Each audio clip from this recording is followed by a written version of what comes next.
Successful story तो बहुत सुन ली। आज बड़े बड़े लोगों की सक्सेस के पीछे फेलियर की बातें सुनो। अपनी क्रश के बारे में इस वीडियो को देखने के बारे में सोच लेना। अभी पूरे फोकस से ये बात सुनो। पहले बात करते हैं आइंस्टाइन भैया की।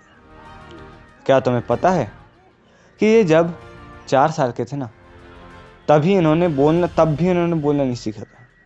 इनके क्लासमेट्स इनको बोरिंग ब्रदर कह के चढ़ाते थे।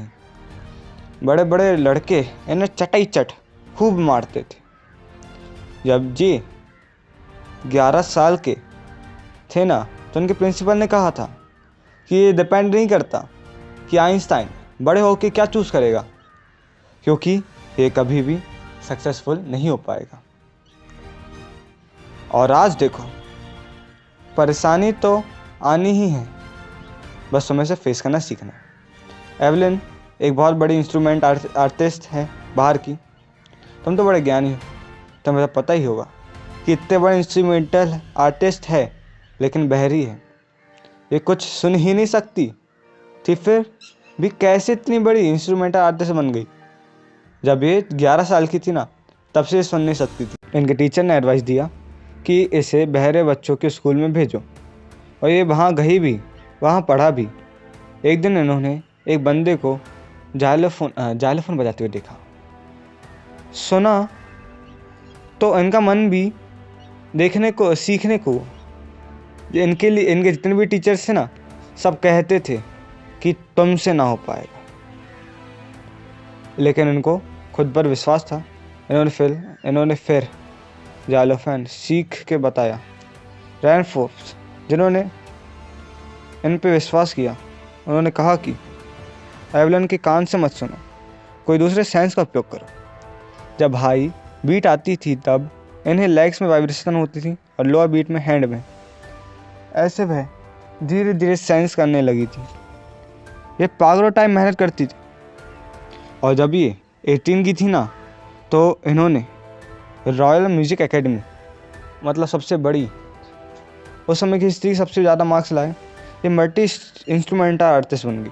इन्होंने 1000 से ज़्यादा इंस्ट्रूमेंट आने लगे। Can you believe this?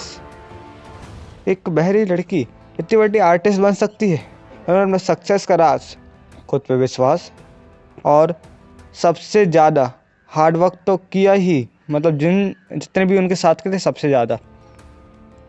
तो तुम्हें क्या दिक्कत है? तुम्हारे तो कान भी है, नाक भी है, हाथ भी है। सब तो भगवान ने हमें हाईएस्ट ग्रेड का एनिमल बनाया। हमारे पास सबसे अच्छा डाइजेस्टिव सिस्टम है, सबसे अच्छा रेस्पिरेशन ऑर्गन है, सबसे अच्छा दिमाग है, सबसे अच्छा शेप है। काहे खुद में शक करते हो? एक बार खुद से पूछो, क्या मैं सही कह रहा हूँ? अगर हाँ, तो चैनल सब्सक्राइब करो।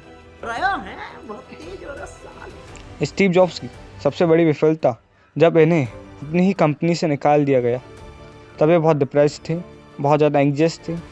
फिर ये यहाँ इंडिया आए और सीधे नॉन वेजिटेरियन से सीधा फ्रूटेरियन हो गए।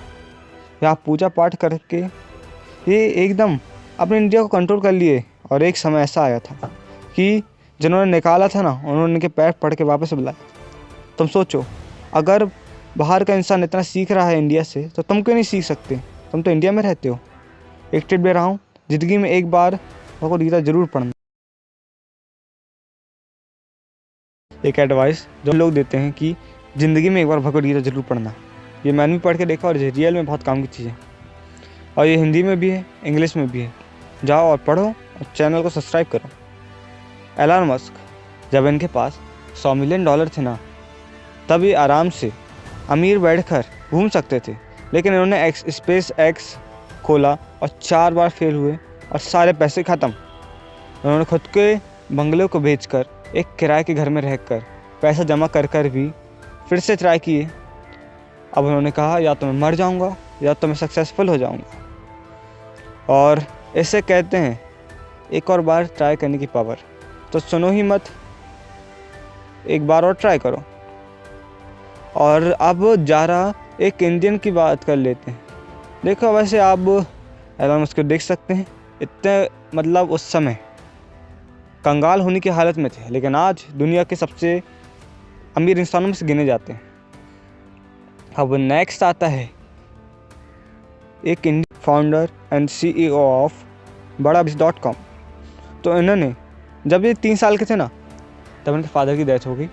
2 साल के बाद इनकी मम्मी ने दूसरी शादी कर ली। फिर ये अपने ग्रैंड पेरेंट्स के साथ रहते थे।